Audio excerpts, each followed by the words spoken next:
عورتیں ٹوٹے ہوئے بال کہاں پھینکیں؟ عورتیں جو کنگھی کرتی ہیں اور ان کے جو بال گرتے ہیں جب وہ اکٹھے ہو جاتے ہیں تو انہیں کہاں پھینکیں؟ نیز ہمارے ہاں برتن دینے والی آتی ہے تو ہمارے کچھ رشتہ دار بال دے کر وہ برتن لیتے ہیں۔ استغفر اللہ، کیا یہ صحیح ہے؟ میمونہ خوشاب سے، یہ تو بالکل ہی غلط ہے، بال دے کے برتن لینا۔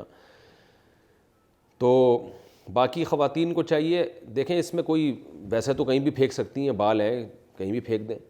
لیکن ایک حیا کا تقاضا ہے کہ ان بالوں کو کہیں چھپا دیا جائے، کیونکہ جسم سے نکلا ہوا حصہ ہے اور عورت کے بال ہیں تو بہتر ہے، فرض واجب نہیں ہے، بہتر ہے کہ ان بالوں کو کہیں مٹی میں دفن کر دیا جائے یا کسی ایسی جگہ پھینکا جائے جہاں نظر نہ پڑے لوگوں کی، ایک بہتر کی حد تک ہے، یہ کوئی فرض واجب حکم نہیں ہے، ورنہ جہاں چاہیں پھینکیں، لیکن گٹر وٹر میں نہیں پھینکنا چاہیے۔ انسان کے جسم سے نکلا ہوا ایک یعنی ایک حصہ ہے تو اس کا اتنی بے اکرامی اس کی ٹھیک نہیں ہے کہ اس کو گٹر میں پھینک دی، جیسے ناخن کے بارے میں بھی ہے کہ گٹر میں نہ پھینکے جائیں، کیاری میں پھینک دیے جائیں۔ عصر کے وقت سجدہ کرنا، قضا نماز پڑھنا، کیا ہم عصر کے وقت سجدہ کر سکتے ہیں یا کوئی قضا نماز اس عصر کی نماز سے پہلے یا عصر کی نماز کے بعد پڑھ سکتے ہیں؟ قرۃ العین، عصر کی نماز کے بعد آپ سجدہ بھی کر سکتے ہیں اور قضا نماز بھی پڑھی جا سکتی ہے، ہاں نفل نہیں پڑھ سکتے آپ، البتہ جب سورج بالکل غروب ہونے کے قریب ہو، سورج غروب آفتاب سے تقریباً یعنی ایک نیزہ بلند ہو، جب اس کی تپش کم ہو جاتی ہے تو اس وقت سجدہ کرنا بھی مکروہ ہے اور فرض نماز قضا کرنا بھی اس وقت مکروہ ہے۔ اس وقت صرف اس دن کی عصر کی نماز آپ پڑھ سکتے ہیں اگر نہ پڑھی ہو، اور اتنی تاخیر پھر بھی جائز نہیں ہے۔ ساس ظلم کرے تو بیٹا الگ گھر میں رہ سکتا ہے؟ میری شادی کو 1 سال ہو گیا ہے، ہماری پسند کی شادی ہوئی تھی اور میرے شوہر مجھ سے بہت خوش ہیں، ہماری ایک بچی ہے،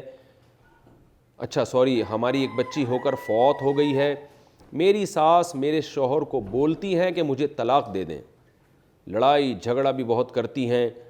3 مہینے سے میرے شوہر کو مجھ سے الگ سلا رہی ہیں، کیا اس بنا پر میرے شوہر مجھے اپنی ماں سے علیحدہ الگ گھر میں رکھ سکتے ہیں؟ کراچی سے کسی خاتون نے نام بھی لکھا ہے لیکن میں نام شو نہیں کر رہا، خواہ میں آپ کی ساس کو پتہ چلے گا وہ کہیں گی اور مسئلہ ہو گیا ہے، لیکن پتہ تو چلی گیا جو 3 مہینے سے شوہر کو الگ سلا رہی ہیں تو وہ تو سمجھ جائیں گی میں ہی سلا رہی ہوں الگ۔ تو عائشہ صاحبہ نے کراچی سے پوچھا ہے۔